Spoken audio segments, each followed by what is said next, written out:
Today we'll be learning about inferences. What is an inference? I want you to turn and talk to your partner about what you think an inference is. When have you heard this word? Think about when do we use inferences and why would inferences be important, especially in our readings? We use inferences every day without even realizing it. Inferences are when you use your knowledge and information to come to a conclusion in your readings. An inference is not directly stated.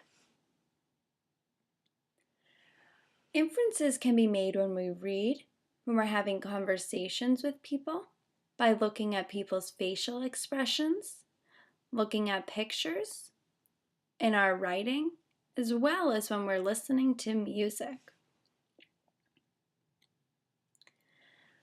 With your partner, I want you to look at the following pictures. Determine what you think is happening in this picture and what made you make that inference.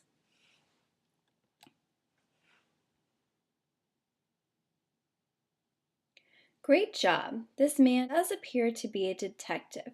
He has a magnifying glass and is inspecting footprints. Even though he is not labeled as a detective, you can make an inference based on what you see in the picture and based on the knowledge that you already have. Great job. Let's look at the next picture and create an inference for what you think is happening.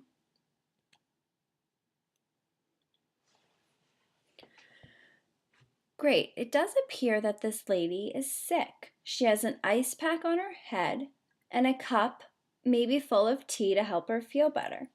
Her facial expression shows us that she is not happy.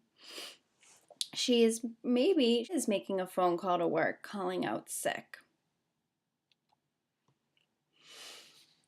Great job looking at pictures to create inferences. But we make inferences also when we read.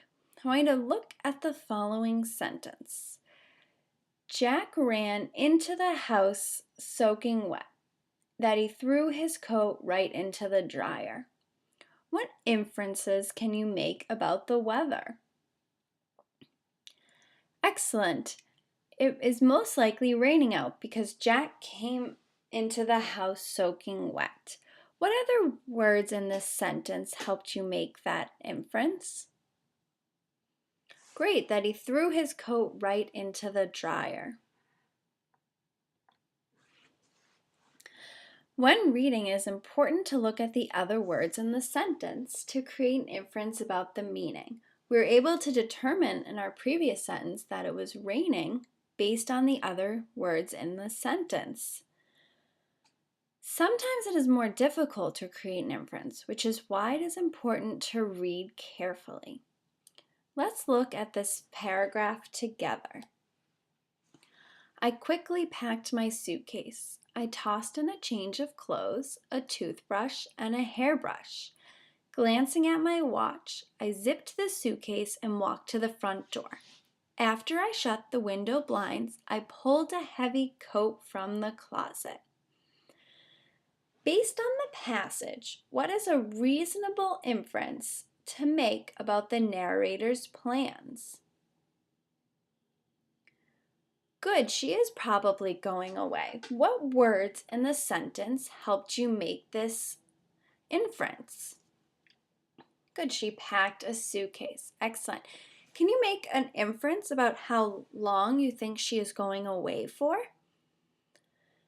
Good, she's probably only going away for a night because she only packed a change of clothes.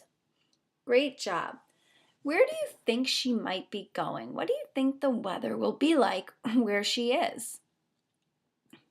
Good, it probably will be cold because she packed a heavy coat. Excellent job, use inferences.